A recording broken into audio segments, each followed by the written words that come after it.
There's a lot going on in the real estate market, in global politics, local politics here in Canada.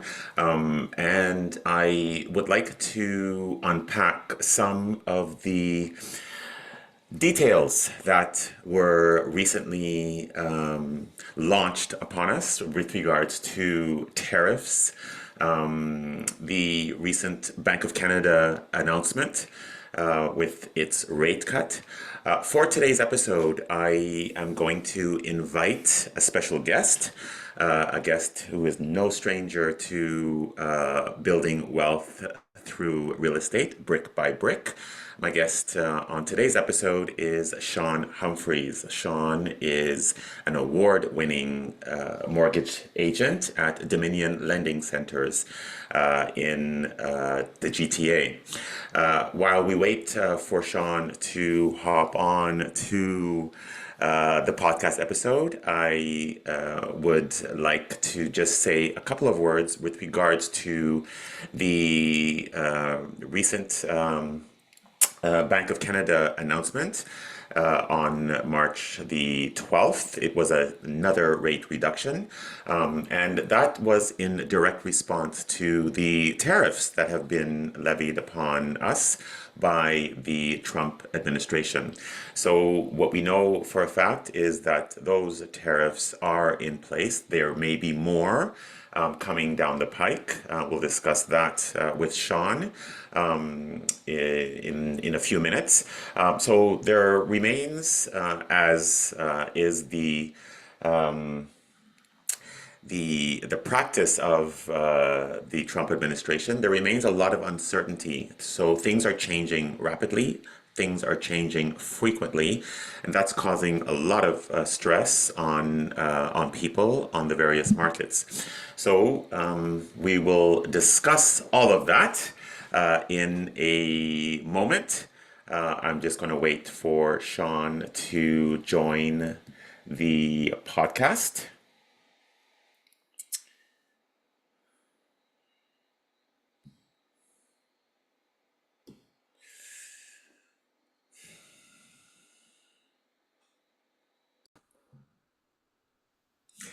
So, Sean has hopped on to the podcast episode. Welcome, Sean.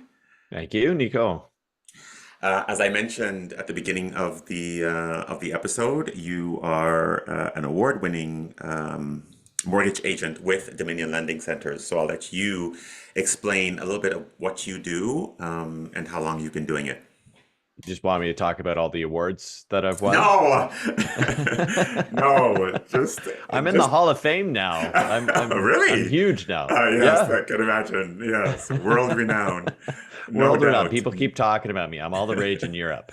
No doubt, no doubt at all. Okay, so just a bit about who you are and what you do. Of people who are just joining this podcast episode and haven't had the opportunity to check out past episodes where you have been a guest. Can you just tell us a little bit what you do and how long you've been doing it? Sure, yeah. So I'm a mortgage broker coming up on 10 years, if Wow, I can imagine 10 years I know. passing that quickly. Um, and yeah, I do. I also am on the Mortgage People podcast, which is my own pub. I'll give that a plug here Yes. as well, where I talk weekly about things that are happening in the mortgage space and real estate space. Bleeds into politics far more often than I hope it would, but it's so intertwined right now with what's happening and how what to expect as a result of all those things. So I help a lot of people with their mortgages, renewals, refinances, and purchases. Okay, yeah, you mentioned everything that's going on. We have to always keep in mind, the factors that affect real estate values, and one of those factors is, global events. So we'll hop right into the episode by talking about some of those things that are happening in the economy and in the world of politics that are affecting house values. They're affecting the zeitgeist. They're affecting how people make decisions. There's a lot of uncertainty as a result of the Trump administration. He took office on the 20th of January, and since then, which is just what, I don't know, 50 days, 60 days. Since then, so much has happened. There's been a lot of changes, mostly having to do with tariffs. So we discuss, or we always have to keep in mind the seven factors that drive real estate. The most important being the cost of ownership. We'll get into that with what the Bank of Canada is doing in order to help stave off some of these tariff attacks. There's also job security. So we'll have to look at employment, what's happening with employment, population growth, because there's the ever presence of people pouring into the GTHA. Supply. So we are in a time when there is quite a bit of supply, especially in the condo market. Regulatory changes have to do with changes that happen, that regulate mortgages, taxes, and just the economy in general, and the global factors. So with we have also our own local political landscape to navigate. We have a new prime minister. The new president of the U.S. took his seat on the 20th of January. So I have a timeline. What is your take on what's been happening since the beginning of March? We'll take it from there. Um, uh, there's been so much.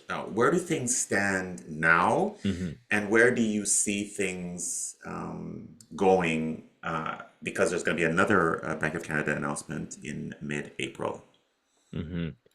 Yeah, I think so. I love that list of those seven key factors. But one thing that was really, um, which really, I've gone by this list many times, and I think this a lot of the times is the seven things that make a big difference. But what I'm seeing right now is kind of the main factor and the main thing that's keeping maybe some people on the sidelines is uncertainty and confidence in the marketplace.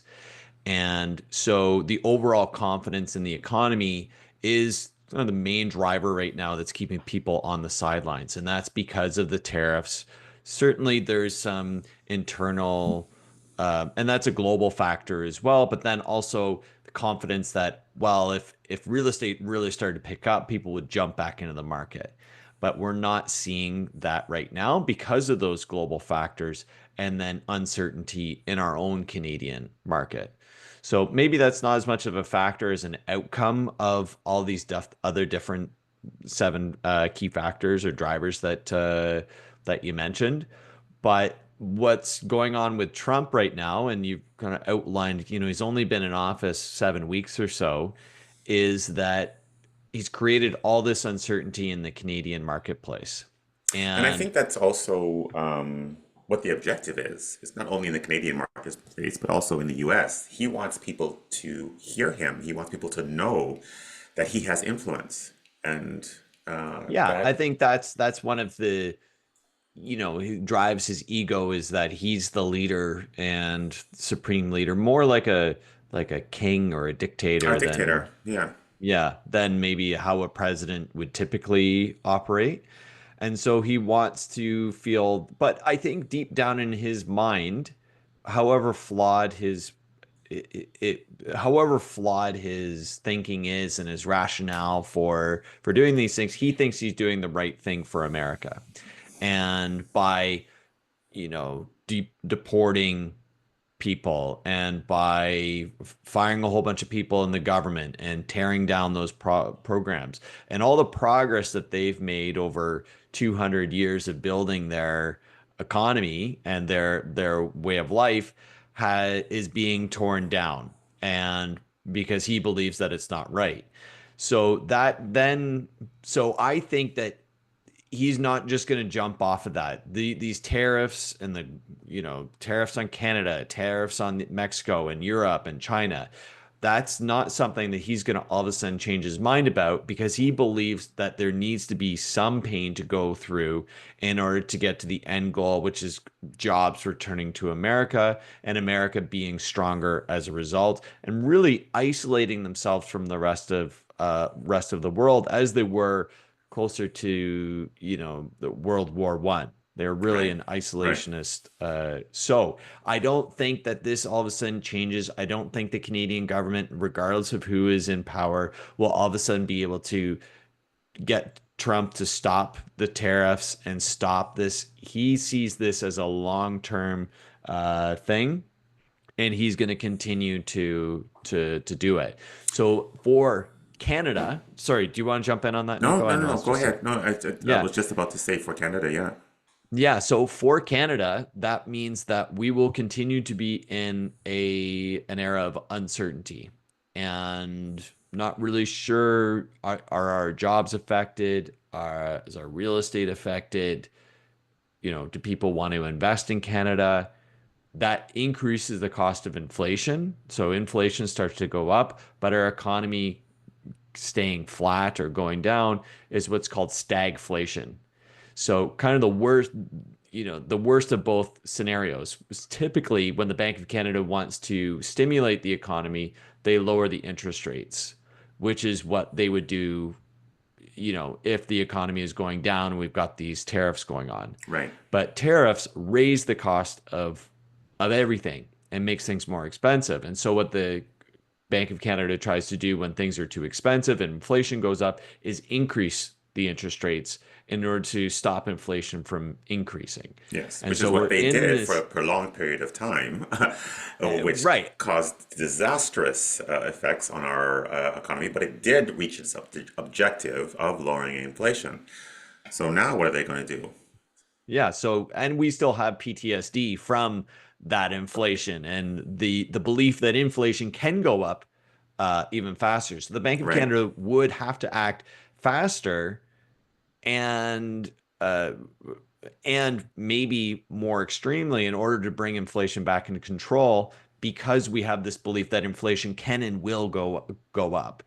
So with all of this uncertainty means that uh, real estate, unlike in COVID, where we were all sitting at home and deciding what we wanted to do and moving up, we were all very confident in our jobs after that first period of transition. Right. So I think personally that we're not going to have, like, even if interest rates come down to try to bring inflation under control and stimulate the economy, rates won't stay low for long, and they would go up if inflation starts to go up because of these tariffs, and probably the government of Canada starts to stimulate the economy with other programs. Um, The scheduled dates for the interest rate announcements for 2025 are now on the screen. yeah. We've had January 29th, which has a rate, which we saw a rate reduction of 25 basis points to 3%. March 12th, which was the most recent announcement, saw a reduction of 25 basis points to 2.75%. The bank has always said that they want to perhaps not only have inflation at a 2% rate, but also the interest rate probably won't go below 2%, so 2.5%, 2%. Where do you see Mhm. things happening based on what you've just said on April 16th and June 4th? So anything short term, I still think that the Bank of Canada reduces interest rates, a quarter on April 16th and then a quarter on June 4th. And I think that they'll probably settle in somewhere around there. Could they go down to 2%? For sure. There's still room to go down.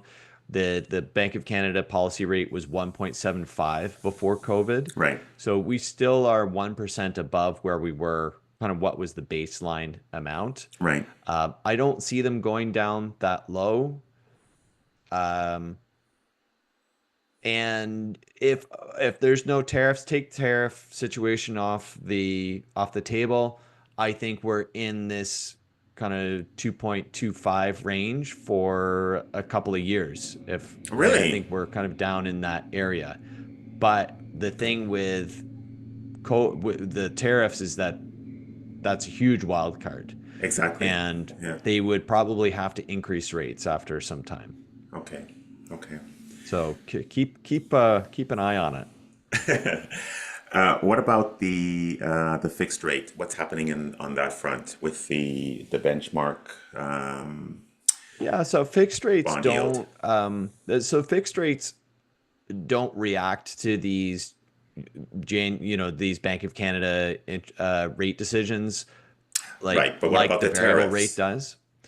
What about what So a effect? variable rate's going to adjust a quarter point right away, and Right, I will often get a call of, okay, the Bank of Canada reduced rates. What's my fixed rate now? right, But the fixed rates have often priced in the the Bank of Canada's rate decision right, weeks in advance. right. They see where it's going. They've priced it out. They've priced out two more interest rate cuts before the end of 2025. So Okay, I'm not expecting fixed rates to fall dramatically because they've already priced that rate in to the 3 and the 5 year fixed rates. okay. Might drop a So little bit, but it's not really related to what the Bank of Canada might do. okay, all right. So what would your advice be to people who are now facing mortgage renewals, who are now facing perhaps a purchase, which I'm encouraging people to do if they want Mhm. to take advantage of the relative softness in prices. What would your advice be when they're looking to secure a mortgage? Well, everybody's different, right? Right, So everybody has different risk profiles and how they think of things. If you want to just model out what's the best interest rate over the next 5 years, the variable interest rate modeling is is still the best is still the best rate. Knowing that you can lock in a variable into whatever the fixed rate is going at that time. If you want to lock in, you can do that. It gives you some flexibility there. If Do you all are do all variable rate mortgages give you the option of locking in at any time? all the ones that I've ever heard of, I Okay. don't want to say it's across the board because I'm sure there's something out there, but anything that I've seen, any of the big banks, they're going to offer you can lock in a variable into a fixed rate at any time. At And any now you're time. not locking in what that variable rate is, No, you're I know locking in what the the fixed fixed rate is at the whatever the time. fixed rate happens to be at that time. Right, I right. Okay. I Answer know that you know question. that, but I want to make sure your listeners know that Yeah, as well. yeah. So I would say like, and then so if the second choice would be a 3 year fixed rate, models out to be sort of cost effective like that. Okay. Um, but right now they're pretty similar. What you would lock in a fixed rate to a variable rate, pretty similar. So if you believe that the Bank of Canada is going to reduce two more times before the end of the year, the variable ends up being the right choice right away. But keep in mind that the variable rate might go down 50 basis points, and then you'll say, okay, I'm ready to lock in my fixed rate now. And then the fixed rate is still 50 basis points higher than what your Higher. variable rate is. Right. So, be ready just to ride out variable if you jump into variable. Okay. You mentioned that the Bank of Canada and perhaps other federal agencies may do other things in addition to making changes to the overnight lending rate. What other things do you see happening or potentially happening in order to offset the effect of tariffs and to prevent inflation from rising beyond what they want it to be? Right. Well, some people will argue that inflation won't go up as much due to tariffs because our economy will slow down. People will not spend the same amount of money, Ah, which would okay, not drive demand, and we wouldn't see the same, rush of inflation where it requires the Bank of Canada to increase rates. So okay, there's that idea that we're slowing down because of tariffs, inflation won't go up, the prices won't go up. But the uncertainty of everything will remain. And I think that's why the real estate market will be softer than what it would be sans tariffs. yes, I'm in agreement.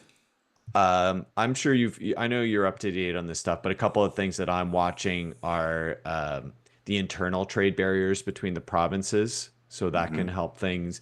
in terms of like being able to buy Canadian products and competitive Canadian products. So I think that's one thing that will strengthen the Canadian economy. Hmm. Also, investment into infrastructure. Our new Prime Minister Mark Carney seems very focused on what investments can we make into the Canadian economy that is going to help strengthen the Canadian economy on whole. Pipelines, rail transport, different development of different areas that's going to put people to work in Canada, but then also long term develop some of those, um, some of our resources. I think that's a So much those are the needed things I'm working benefit. on. Yeah, yeah, I'm in agreement, and I think that's a side benefit of what's going on now, and it will help to I think calm people's nerves when it comes to all of the uncertainty that's around us. So I'm glad you mentioned those two factors. Um, Okay, I think we've covered most of the bases with regards to what's happening in the marketplace. I appreciate your contribution and your participation in this podcast. All of the everything that we've discussed will be in the transcript, and I also will include all of your contact information so people can reach out to you directly when and if and when they are in need of mortgage advice or make changes to their Sure. financial Or any of my landscape. crystal ball Yes. services. Yes, exactly. Exactly. Thank you so much, Sean. That Welcome, Nico. concludes, thank you again. That concludes this episode of Building Wealth Brick by Brick. I'm Nico James-Bock, a broker with Royal LePage Signature in downtown Toronto. My guest today was Sean Humphries from Dominion Lending Centers. Thank you again.